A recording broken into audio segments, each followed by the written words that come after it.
Well, we have some questions today, though, to answer. And the first question comes from Tutis this morning. He messaged me in the DMs. He was like, I know I'm late. Maybe you haven't started recording. That's how urgent it was, actually. Because the news are really fresh. And this is regarding Carlik Jones. He's asking about what's the possible replacements from the NBA. Perhaps it's Dante Exum, a former Partizan player. What should Partizan do here? Because obviously this is a big loss. And that's Carlik Jones just got injured and fractured his foot. The recovery timeline is looking like how many months? No, up to 3 months. Up to 3 months, okay. There are a couple of reports on Mozart Sport Club. They're saying that he's out for sure at least until the end of 2025, but he might also miss the next 3 months, but probably Partizan will do their press release with the clear timelines and stuff. What is clear? That he's out and out long term, and to me that's massive. That's massive for Partizan. I mean, this team was. This team's coach Željko Obradović was talking about how this team needs to add bodies to their front court because they're missing guys there before the season. Now they need to add someone in the point guard position because they're not just missing Carlik Jones now, but even the second guy you would look at to handle the ball and initiate the offense, Shake Milton, has been also battling with some injuries and has been missing games. So, and the situation is dire, I think. Carlik Jones was averaging 30 minutes per game. In the last week, in the last 2 rounds, he played 36 against Baskonia, 32 against Madrid. He's averaging 11.4 points, 2.6 rebounds, and 5.2 assists per game. And of course, it's really early. Sample size is too small. But according to Hack a Stat, Partizan are plus 40.5 points per 100 possessions when Carlik Jones was on the floor. Okay. And Partizan is one of the best offensive teams in the league according to their offensive ratings. And the worst part is that there's no depth behind Carlik Jones because usually it's Dwayne Washington taking over the role of the ball handler as a point guard, let's say in this specific situation. But other than that, it's not like they had depth. And now the timing is so bad because they sold Frank Ntilikina just right before the season. They have Ife Lundberg on their payroll, but he's not even registered for the EuroLeague because they basically isolated him from the team because they were expecting to move him somewhere. They didn't count on him for this season's roster. He was basically, I read on Serbian media that he was practicing in Denmark. Okay. So you sold one guy, the one is isolated, and Ife Lundberg is not a bad player. So wait. Isolated, meaning what? He cannot now join the team if he's still under contract? Theoretically, he could, I guess, but you have to go over a lot of mental or ego challenges, I guess. Okay, that's fine. If this is the only challenge, if it's not like bureaucracy that you cannot put him into the roster. I mean, teams can register new players until sometime in spring, right? So I mean, that's not a problem. If that's the case, it's not a problem at all. So that's the first guy I'd look at. He's not in a game rhythm. He didn't have a preseason playing 5-on-5 basketball. And you have this thing, of course, Tyler Dorsey is a great example where the guy who's benched for the entire season actually shows up when there is this opportunity, and now he's one of the best players on Olympiacos roster. But, he was playing Eurobasket. He was with the team in the preseason. Ife Lundberg is not a bad player. But the conditions, the situation is really bad and uncomfortable to get him back into. At the same time, I mean, that means you need to spend money on the market. And the problem is that they were focusing on the center addition. They were capable of bringing some solid center. So basically, now you're in a position where you have to split the contract if you want to have 2 additions. So this injury changes everything for Partizan, not only on the court, but off the court as well. I felt like their offense was built on Carlik Jones having the ball in his hands and then creating shots for himself and others. Honestly, and for the last few years, the last year was his rookie season. This year is his sophomore season. He's been getting more in rhythm, understanding EuroLeague basketball.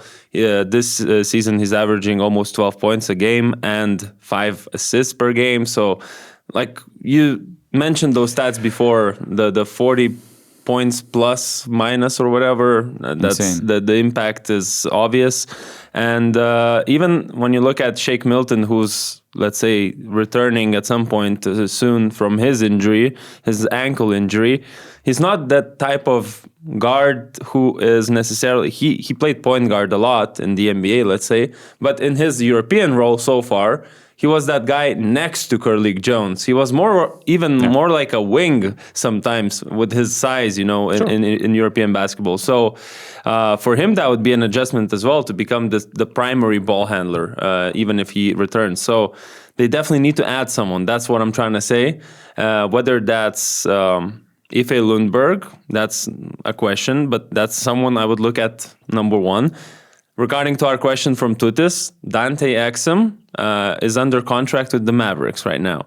He's also injured right now. He has an injury in his knee, and doesn't have a clear timeline when he's going to return. He's been injured for the last 2 weeks and is likely to miss the regular season start with the Mavericks. So I don't think you'd look at Dante Exum, even though he has history with Partizan. I just feel like if healthy, he still has that role in the Mavericks. I think you look at other NBA free agents, probably. That's how you do it. Because from the European pool, there's nobody really to look at. All the teams have filled up, and teams are missing players right now. Crvena Zvezda, look at them. The other Belgrade team also struggling with injuries at the guard position. So there's competition for any free agents or any lower tier European club level competition players. There's big competition, and I feel like you have to look at the guys who didn't make the NBA rosters, essentially. So in front of our eyes, we have this list of the NBA free agents on the official website of the NBA. Yeah. And from the names that are available, we have guys like Corey Joseph, Alec Burks, Dylan Wright, Gary Payton, Spencer Dinwiddie, Elfrid Payton, Cameron Payne, Monte Morris. What's funny that some of these names, like Shake Milton and Vasily Micic, are actually playing in Europe, so they don't count. Or Jeff Doughton. There is Malik Beasley, Markelle Fultz. I mean, which one of these names would make the most sense, or which one you would like to see in the EuroLeague and playing for Partizan? I mean, it depends. Are we trying to replace Carlik Jones exactly? Because we won't probably do that with the guys you mentioned so far. That's also crazy part of this situation, because if Carlik Jones is out for 2 months, it means he's coming back at some point. That means that I don't see Carlik Jones returning as a backup if you're making a bold move on the market for the point guard. Yeah. So you basically need this, balanced, complementary option for the point guard position. Or just be fine. Or just someone who could play off the bench when that time comes, when he's back. So, but it's hard because you have Shake Milton, you have Sterling Brown, and don't Dwayne forget, Washington. It's not that easy to convince an NBA player, an American, to come to Europe to play there, and especially with this not guaranteed starting role after a few seasons. Unless you make this Lonnie Walker type of deal that Žalgiris made. NBA exit clause in your deal. Right. You perform in the next 2-3 months. If you're doing well, it means Partizan is doing well as well. You go back to the NBA. Carlik Jones is back. Everybody is happy. I mean, in one way, it makes sense for them to actually play some basketball instead of just sitting out and waiting for the NBA guys to get injured, because that's what they would have to do, I guess, in order to get back to the NBA. They would need to wait until that happens. From the guys that are available, I mean, I'm looking at like Markelle Fultz. I think is he signed with the? Wait, he was on the Kings last year, but right now I feel like he's available. Last played for the Kings. Now he's a free agent. Like Markelle Fultz, he can he had he had some scoring in the past. I mean, we're still looking at guys who were denied an opportunity, so they're not going to be perfect guys. But someone to prove himself, I feel like that could be it. That could be the guy. What do you think of Spencer Dinwiddie? I feel like he's, like this established veteran that NBA teams will eventually pick up. I feel like everyone knows what he provides essentially, and I would be very surprised if you got a name like that in Europe. I just brought up that name because I saw some things on social media and Partizan fans asking for Spencer Dinwiddie. So it's a popular name. That's the guy I love to watch as well. But from what I heard, when some European teams tried to approach him or inquired about him and potential coming to Europe, there's no chance. Like there's no chance that he's even takes a minute to consider that opportunity. So you can forget about Spencer Dinwiddie unless something crazy happens. The more I look at Markelle Fultz, the more it makes sense to me because of his situation in the NBA. He's been not wanted for a while now. After Orlando Magic, essentially, he signed one deal with Sacramento for just a little bit. He signed that in February of this year, and then they didn't extend him. I feel like that's the sort of a guy that exactly ticks all the boxes of being a guy who's hungry to prove himself. 27 years old. He was the first pick in the NBA. He needs playing time. He needs confidence back. Of course, in the EuroLeague, this is usually not what you offer these players. The EuroLeague, it's all about win now. But in a situation that Partizan is right now in, I think it's like a gamble you could do. I mean, I know there's going to be a lot of Markelle Fultz haters because the guy does get a lot of hate from NBA guys, let's say, because of how his career didn't pan out. But like I said, it's just a name I kind of right away locked in. From what I heard within the markets, Jared Butler is a name to watch. He played in Philly and Washington last season. So in 60 games combined, he averaged 9 points, 1.8 rebounds, 3.7 assists. His career averages playing for Philly, Washington, OKC, and Utah were 6.7 points, 2.8 assists, and 40 minutes of action. I do not connect this player with Partizan, but I've just heard that there were European teams that were pushing for Jared Butler, and this is something I wouldn't be surprised to see him coming over, although, I mean, his situation is also interesting because, just a few days ago, he dropped 35 points in the NBA preseason game. He didn't make the final Phoenix Suns roster, so that's actually crazy, how things change within the market. I see there was some backlash from the fans because of that, because of what you just said of the preseason games and him being... But that's a tough situation because if that would be okay, Khalid Jones is out for sure for the rest of the season, you're going after the best player available. But now you have this situation where he's coming back at some point. You need a center desperately. Yeah. And this is a situation where Partizan put themselves once again. I remember a couple of seasons ago, Bruno Caboclo was added during the season, and I thought that it was a mistake because Željko is tough with in-season additions. He likes to stick with his team from day one, and he goes from the training camp until the end of the season. He doesn't like to cut players, but it's so hard for anyone to come in, to join, and to help the team and to be super efficient. So I know that there is this lottery where you can win the prize of Kendrick Nunn like Pana did, but it's a tough lottery. So I don't know.